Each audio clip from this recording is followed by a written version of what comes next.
जय हिंद दोस्तों। आज फिर एक बार आप सभी का स्वागत। देखिए, ये नॉर्थ फेसिंग हाउस प्लान बनाया हुआ है। ये 30 फीट बाई 37 फीट है, 1110 स्क्वायर फीट है। पूर्व से पश्चिम 30 फीट है और उत्तर से दक्षिण 37 फीट है। ये 3 BHK बनाया हुआ है। डबल लिविंग दिया हुआ है। ऑफिस के लिए भी आप यूज़ कर सकते हैं। और वॉश बेसिन, डबल टॉयलेट, सभी सुविधा इसमें प्रदान किया हुआ है स्टेयरकेस के साथ में। और पूरा वास्तु के अनुसार बनाया हुआ है, इसलिए आपको ज़रूर पसंद आएगा। अगर आप नए होंगे तो मेरा चैनल सब्सक्राइब कीजिए, लाइक कीजिए, शेयर कीजिए प्लीज़। आपको मेरे चैनल पे बहुत सारे आपके प्लॉट के हिसाब से 1 BHK 2 BHK छोटे या बड़े प्लान मिल जाएंगे। अभी ये प्लान देख लेते हैं। देखिए, ये उत्तर से रोड है। उत्तर से जब हम एंट्री करते हैं तो पहले लिविंग में आ जाते हैं। तो ये लिविंग दिया हुआ है, 11 फीट बाय 17.5 फीट का है। बिल्कुल कंजेस्टेड नहीं है। और यही लिविंग में वास्तु के अनुसार ईशान्य कॉर्नर में हमारा पूजा घर होना चाहिए। तो ये पूजा घर दिया हुआ है 3 फीट 4 फीट बाई 4 फीट का है। तो आप इसको 5 फीट बाई 5 फीट भी आपकी फैमिली के हिसाब से बना सकते हैं। और ये देखिए, जो लिविंग दिया हुआ है, ये आप बाहर के लोगों के लिए, ऑफिस के लिए भी यूज़ कर सकते हैं। यहाँ से हम विजिट करके और यहाँ से बाहर जा सकते हैं।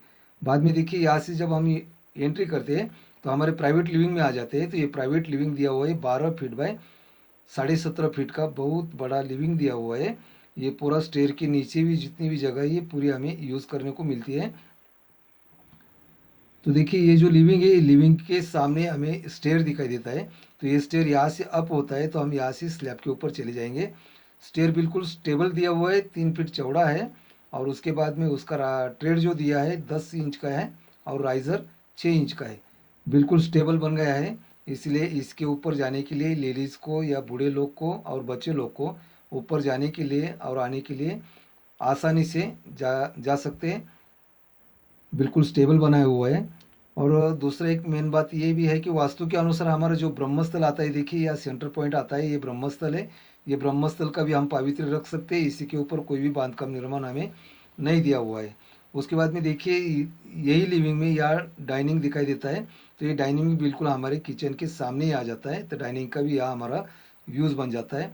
उसके बाद में ये लिविंग के सामने और डाइनिंग के सामने वॉश बेसिन दिया हुआ है। तो ये वॉश बेसिन भी 2 फीट बाई 4 फीट का है। बहुत बड़ा है। ये किचन की लेडीज़ के लिए भी यूज़ हो सकता है। और हम यहाँ डाइनिंग के सामने भी इसका यूज़ कर सकते हैं। उसके बाद में देखिए, ये आग्नेय कॉर्नर है। आग्नेय कॉर्नर में जो किचन दिया हुआ है, तो ये किचन 12 फीट बाई 10 फीट का है। बिल्कुल कंजेस्टेड नहीं है। और देखिए, ये जो लिविंग दिया हुआ है, ये लिविंग के सामने ही एक टॉयलेट बाथरूम दिया हुआ है। ये हम पूरे फैमिली के लिए कॉमन टॉयलेट बाथरूम है। ये 7 फीट बाई 4 फीट का है। बिल्कुल कंजेस्टेड नहीं है।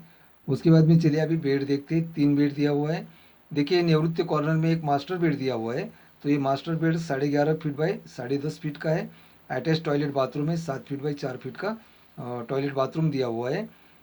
सेकंड बेड दिया हुआ है वायव्य कॉर्नर में। वायव्य कॉर्नर का जो बेड है, ये भी 11 फीट बाई 10.5 फीट का है।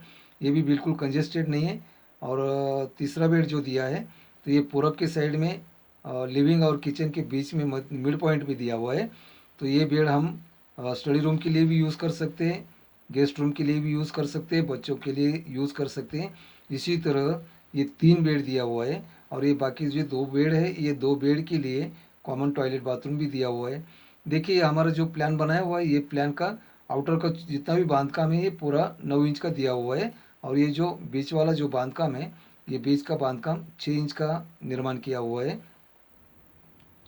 और पूरा वास्तु के अनुसार बनाया हुआ है। वेंटिलेशन देखिए, पूरे चारों तरफ से हमें वेंटिलेशन मिला है। ये बेड के लिए भी दोनों तरफ से खिड़की है। ये स्टेयर देखिए, यह स्टेयर से हम ऊपर जाते हैं तो तभी हम ये स्टेयर के ऊपर यहाँ एक विंडो दिया हुआ है। और सेकंड विंडो जो दिया है, ये स्टेयर के नीचे दिया हुआ है, क्योंकि यहाँ तक हम ऊपर चले जाते हैं। तो ये स्टेयर के नीचे विंडो दिया हुआ है। ये देखिए, ये दूसरा जो बेड है, इसको भी 2 विंडो दिया हुआ है। टॉयलेट के लिए भी विंडो दिया हुआ है। ये किचन के लिए भी 2 विंडो है। दूसरा एक तीसरा बेड है, तो उसको भी एक विंडो दिया हुआ है।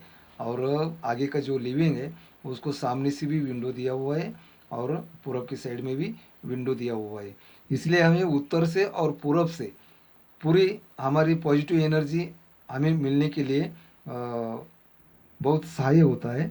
और देखिए, उत्तर का और पूरब का खिड़कियाँ कभी भी बड़ी रखनी चाहिए, क्योंकि उत्तर से और पूरब से बहुत सारे हमें पॉजिटिव एनर्जी मिलती रहती है। दक्षिण और पश्चिम से हमें नेगेटिव एनर्जी मिलती रहती है, इसीलिए पश्चिम से और दक्षिण से हम खिड़कियाँ छोटी रख सकते हैं। देखिए मेरे चैनल पे आपको और भी वास्तु के बारे में भी बहुत सारी जानकारी मिलती रहेंगी। आज के लिए इतना ही, धन्यवाद।